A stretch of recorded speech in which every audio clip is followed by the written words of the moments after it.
Hello, everybody. Welcome back, or welcome to our new podcast. This is Random Stuff with Graham and Brodee. I'm Graham from the Chameleons, and we're joined by Brodee, aka Hello. Dr. Generic. Today, we're going to cover some news items, and then we're going to get to some of my segments. Well, it's less news items, just random items. I'll start off. So recently, I've been playing the Big Owl game. Oh, yeah? And it's got me thinking about Allosaurus. Which made me think about Arkhane, the Allosaurus. Now, Arkhane is an Allosaurus in a Creationism museum somewhere in America.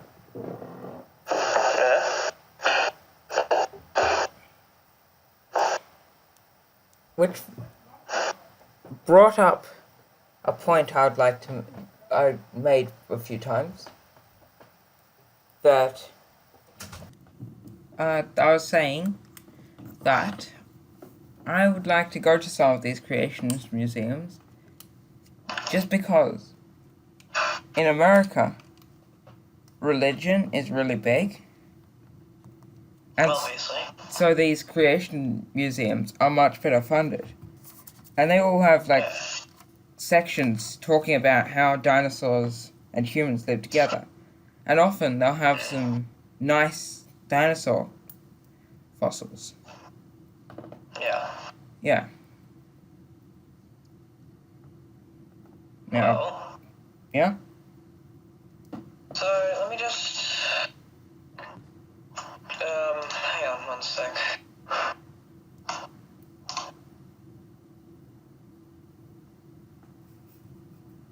Okay, let me just Google something. Real quick. So I believe, in Young Earth Creationism, I believe the Earth is 6,000 years old in that mythology. Yeah. Well, it depends I on... believe. It's different in some versions. Obviously. I'm just gonna check. Yep. Right. I'm sorry, I've just gotten off track for a second. Wait, what were we talking about? Young Earth Creationism. Oh, yes. So,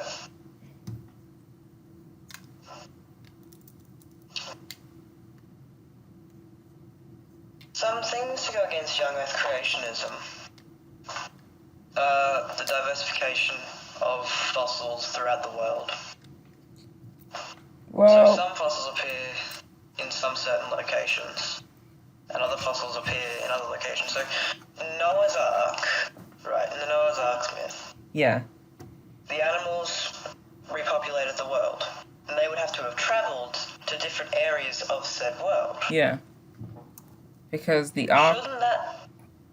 Shouldn't that leave trails of fossils? And also, where are these trails if they're there? Noah's... It's like something... Go on. Apparently Noah's Ark landed in Turkey. So how... things like the Lord Howe Island stick insect, which is a tiny insect that is found on one island off the coast of Australia. How that got from Turkey to Lord Howe Island baffles me. Yeah, it doesn't really make much sense. You bring up a good point. Animals that are native to, say, New Zealand. Yeah. Kakapos. Animals that are native to New Zealand. Turkey's in, the lower part of Europe. They will give any animals that landed there access to Africa, Asia, and Greater Europe. And It doesn't explain how they got to America or Brazil. Or they could have crossed land. It's possible that after the... Near Russia. Near the top of Russia, they could have crossed over. Yeah, it could be possible that after the flood, a lot of... there was a there was like an anti-flood where there was like a lot of Like droughts. a lot of land bridges. Yeah. So that would explain New Zealand is quite far from Europe and it's a little bit far from Australia. Looking at a globe that I've got in my room right here. Yeah. New Zealand Yeah. there's not any possibility for anything to walk over New Zealand. Yeah. Because it exists on its own continent, Zealandia, which is a submerged continent.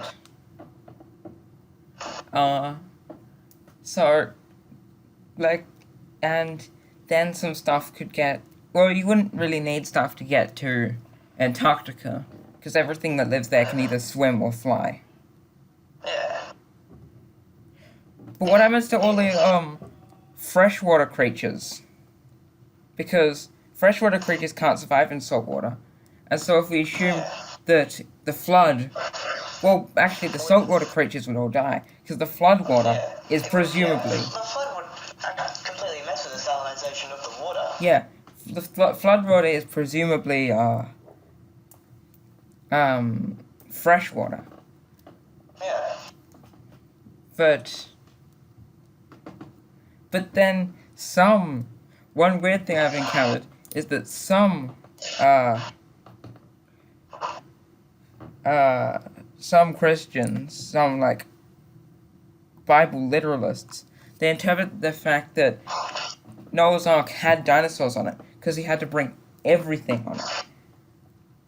Well, why don't you just use this perfectly good flood to wipe out the dinosaurs? Exactly. If Noah's Ark had dinosaurs on it, Yeah?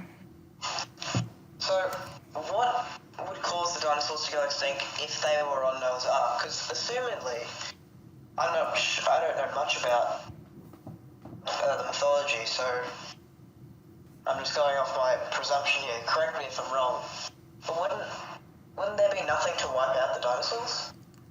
There'd be no extinction event? Or was there a major event that happened after I don't Noah's Ark? think so, because the Bible was written thousands of years ago before they knew about dinosaurs. So then... I guess you could just explain it away the usual way, by saying God did it. God was like, But why? I don't like these dinosaurs. These dinosaurs keep eating my people. And then he just kills them all. But that's the food chain. Yeah. That's the food chain. Things higher on the food chain eat things lower on the food chain. Yeah. Food chain. That's how it always was, and that's how it is. Yeah. So there'd be no reason to get rid of the dinosaurs. It's there. They would be in that world an apex predator higher than humans. Yeah.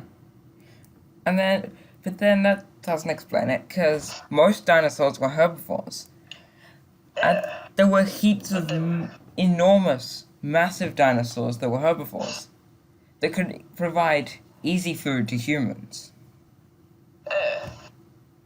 So they would probably still be alive if the Noah's Ark theory were true. They'd still be alive in parts of Europe, Asia, and probably Africa as well. Yeah. But we haven't seen any, and we've seen many fossils of them in many parts of the world. But dinosaurs are alive all over the world in the form of birds. Yeah. But then that doesn't work because they don't believe in evolution. Yeah, because evolution, I understand why they don't. I mean, it's quite difficult to comprehend for science literate people, not to be defensive or anything, I'm not trying to be, but yeah, I guess it'd be hard for the average person to comprehend millions of years. Yeah. The human brain doesn't like any numbers that it can't see or visualize, which is why, the size of space is difficult to comprehend for people. Like, you get where I'm coming from. Yeah. I've heard this quote before that humans have evolved specifically.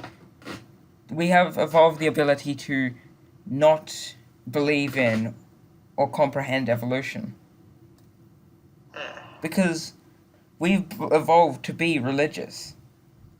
Because there's parts of our brains which when stimulated will give you like highly religious visions. I mean, I've always seen religion as something for people to turn to. Yeah. People who don't have anything else, or don't see any meaning in their lives, so they have to find meaning in religion, Yeah. which is completely fine. But I particularly, fully support it. particularly thousands of years ago, when we had no idea how any of the world worked. Religion was widely accepted as fact. Yeah. But now we have science, and science is providing a lot of evidence for, actual fact. Yeah. But it's okay if people want to cling to their religion. Yeah. I say cling to it in a good way, not in a bad way. Yeah. As long as it isn't causing harm to anybody. Yeah. I'd say. Yeah, when I don't like religion is when it either causes harm to people, aka cults, so things like Scientology, or when it tries to be science, aka intelligent design. Since we're on the topic of religion, the Bible itself, like on Christianity, the Bible itself, in Christian religion, is the center of morals, correct? Yeah. I'm just saying that, that's where morals come from.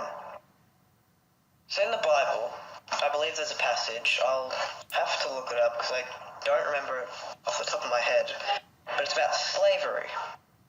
Yeah. I'm unable to find it. Yeah, well, there's a couple of other passages in the Bible, like one that if a woman speaks when she's not permitted to, you have permission to hit her. There's stuff about against homosexuality. Yeah, that's a thing when it comes to Christianity. Some Christians are against homosexuality, but then some are not against it. Yeah. And then, so it causes a bit of a divide. I remember there was one that a friend of mine who was Christian told me about. There's a passage that says that if you masturbate with your left hand, then you should cut it off. Nothing about the right? No. I wonder why it's the left hand. Well, left hand is traditionally seen as evil. Really? Yeah. Until quite recently, people who were left-handed would be forced to write with their right, which was, I guess, was okay, but kind of okay in the fact when it coincides with the fact that left-handed people are more likely to be ambidextrous. I do not understand what ambidextrous. Ambidextrous. It means you can use both hands. You can write with both hands. Oh. I want to be able to write with both hands. Now, that's enough of bashing Christianity. Yeah, sorry to any Christians watching this. We really don't mean anything by it. Yeah. Just, yeah. In future weeks, we'll probably bash other religions. Yeah. There are a lot of crazy ones out there. Particularly Scientology. Yeah. Christianity is pretty tame for a religion. Yeah.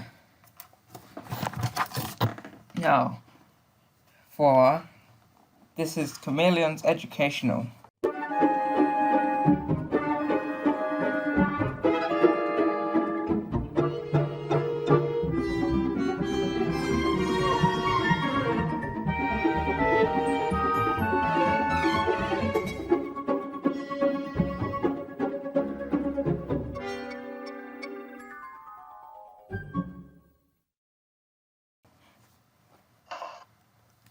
And today, we'll be getting it from this amazing repository of knowledge, 100 Strangest Unexplained Mysteries. Yeah. Which is or odd title, because it being a mystery denotes that it's unexplained, except that a lot of these are explained. Yeah. So today we will be looking at beasts and monsters. We'll start off with the Beast of Bodmin. I'm sorry, the what? The Beast of Bodmin Moor. The Beast? Of Bodmin Moor. It's a British cryptid. It's believed to be a black big cat of some variety. I happened to do some research previously.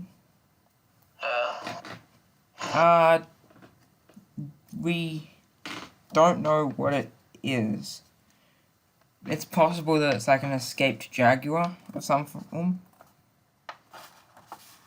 Okay, so. Yep. I'm reading this. In British folklore, the Beast of Bodmin Moor is a phantom wildcat purported to live in Cornwall, England, United Kingdom. Bodmin Moor became a centre of purported sightings after 1978, with occasional reports of mutilated slain livestock. The alleged panther/leopard-like black cats. Well, The same region mutilated livestock could be because of aliens. It could be. Yeah, I've heard they like to come down and mutilate livestock. Yeah, for some reason, perhaps dissection. Well, at least they don't mutilate humans. Yeah, that would be... They just give us anal probes. Yeah. Anyway, back to this. So, leopard-like cats of the same region came to be popularly known as the Beast of Bodmin Moor. In general, scientists reject such claims because of the improbably large numbers necessary to maintain a breeding population, and because climate and food supply issues would make such purported creatures' survival in reported habitats unlikely. Yeah. So it's kind of explained. It's relatively disproven. Yeah. Well, next we have Bigfoot. But I'm gonna highlight to you the last paragraph of this. More recent sightings of the ape man have taken on a new and bizarre twist. People have reported seeing UFOs in the regions of Bigfoot appearances. Both of the creatures are now said to have bright red eyes and are carrying glowing orbs.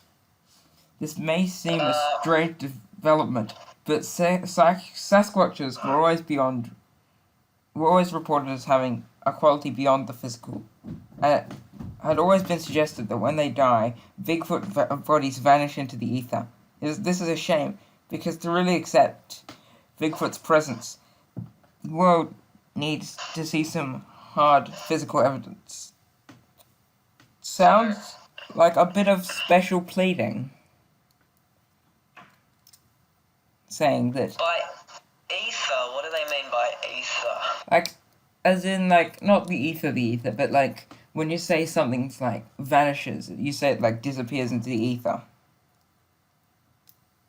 So just into thin air, like, it vanishes. Yeah. That would be physically impossible and against the laws of physics. I mean, information or energy cannot be created or destroyed, since matter is energy.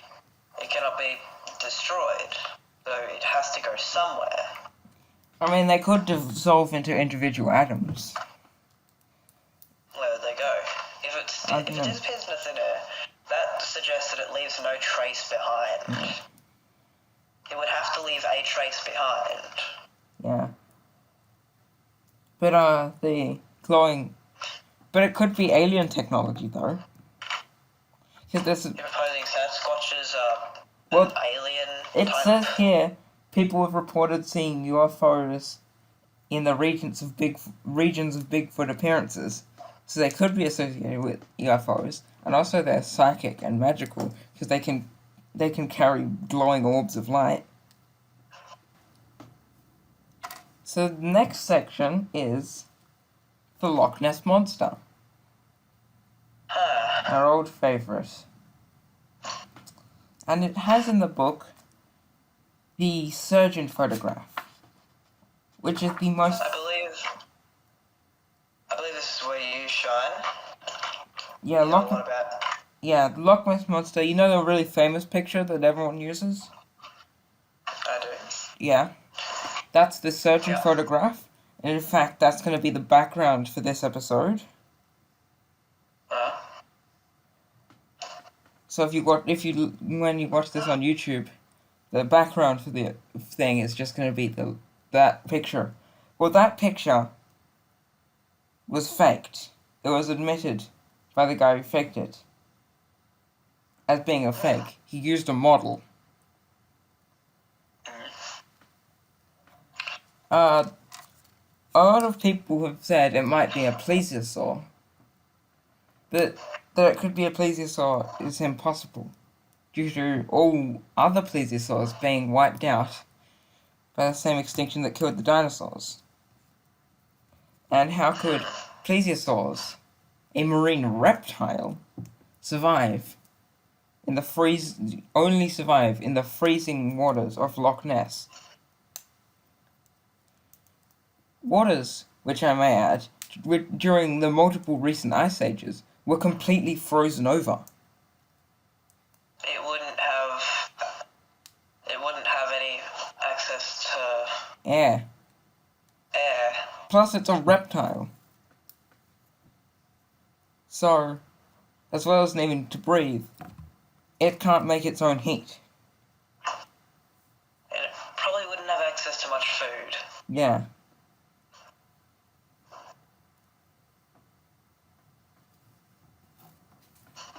Now, moving on, we've got this one, the Lusca and St. Augusta phenomena, which I'm not sure what it is. I'm just reading through.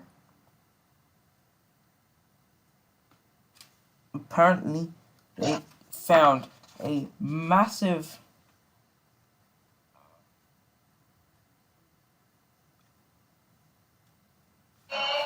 this massive octopus washed up on a beach in Florida. Really? Yeah.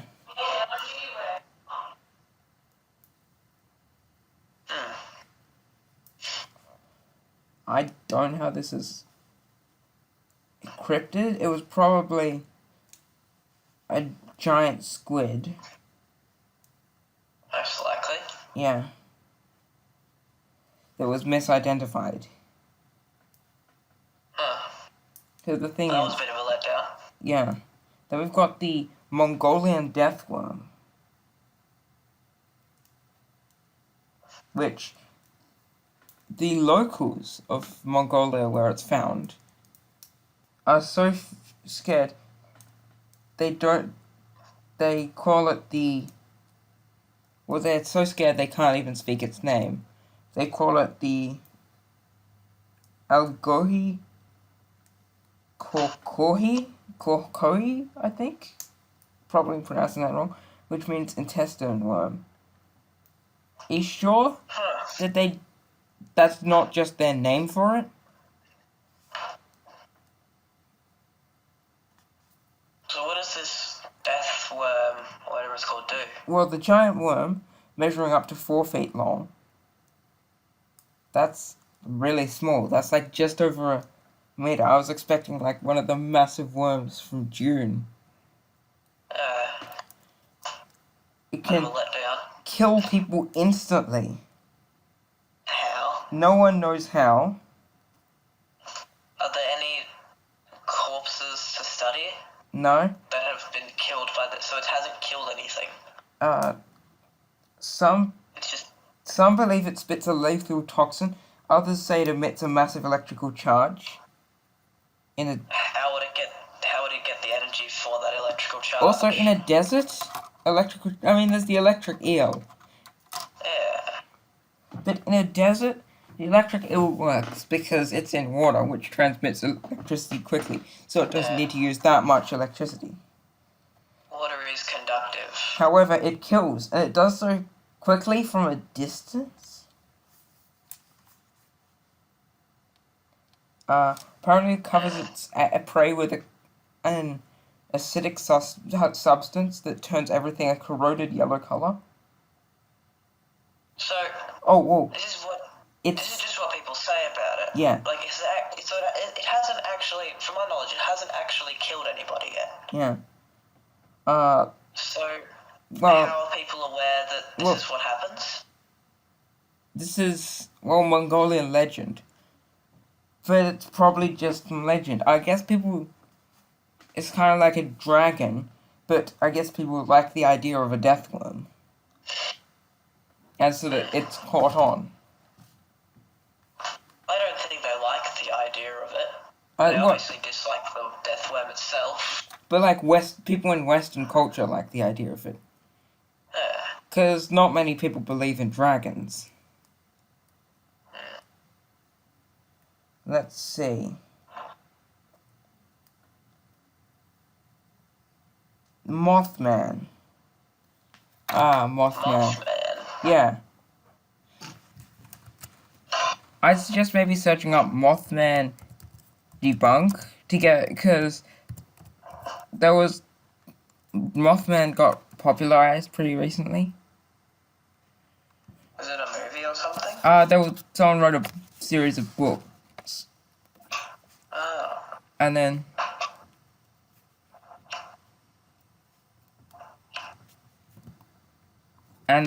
it got popularized.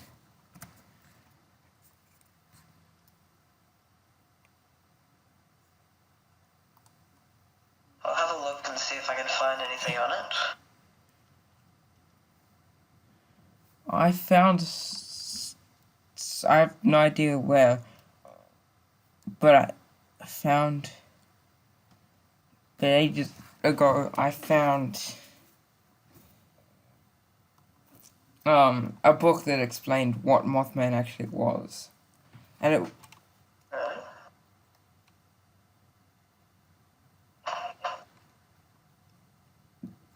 was like a stork that was found in the area. I'm unable to find really anything on it.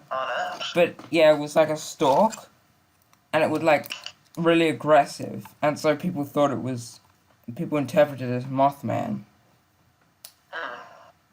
Yeah.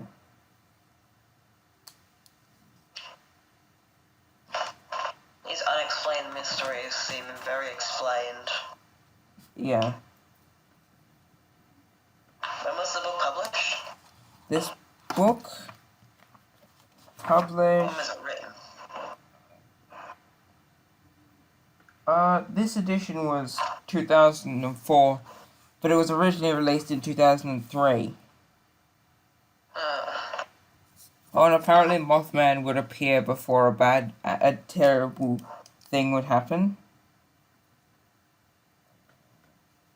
So, this Mothman can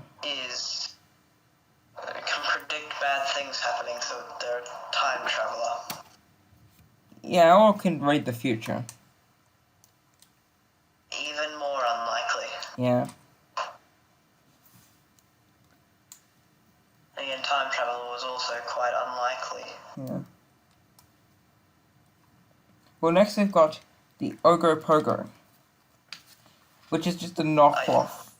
It's just a knockoff,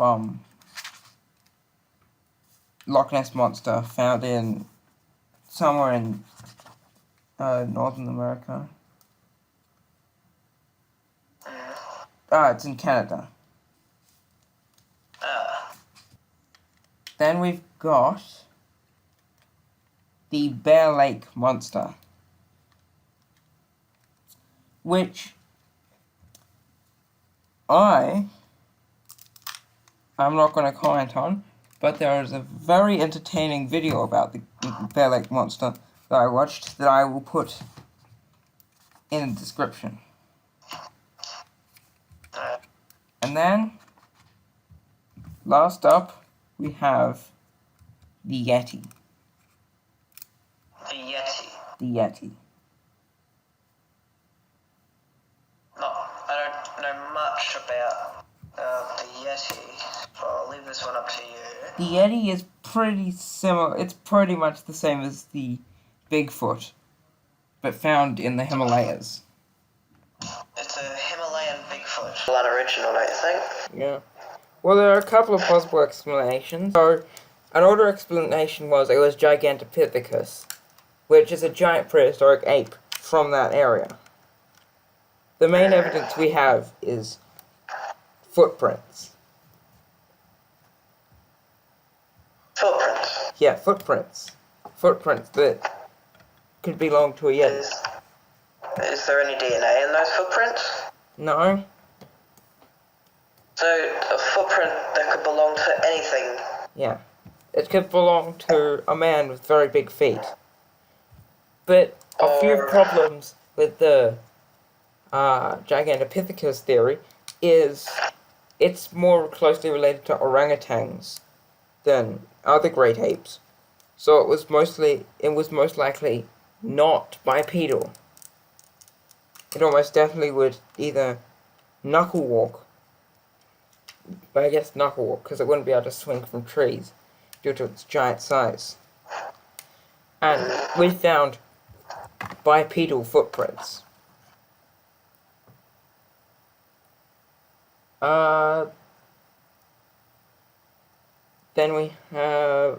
Then another more recent theory, it's more plausible, is it's a kind of bear that's found in the Himalayas. That seems reasonable. Because a bear walking on its back legs can actually have quite similar footprints to a human or a humanoid. And that's it for that chapter. I guess that's probably it for this episode. Sure. Yeah. I'm happy to talk about Like a couple of things, but if we'll you wanna, next episode. yeah, if you want to cover them, you can. I'm just gonna grab some. I bet we can save it for next episode. Yeah. Well, if you've liked this podcast, leave a like. Check out some of the other videos on my channel. Check out Brodee's channel. And check out the Bear Lake Monster video in the description.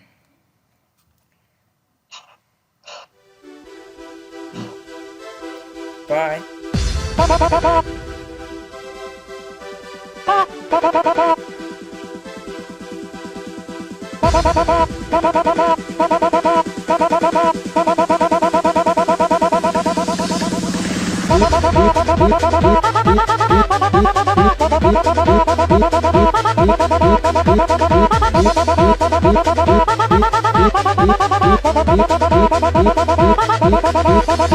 Beep.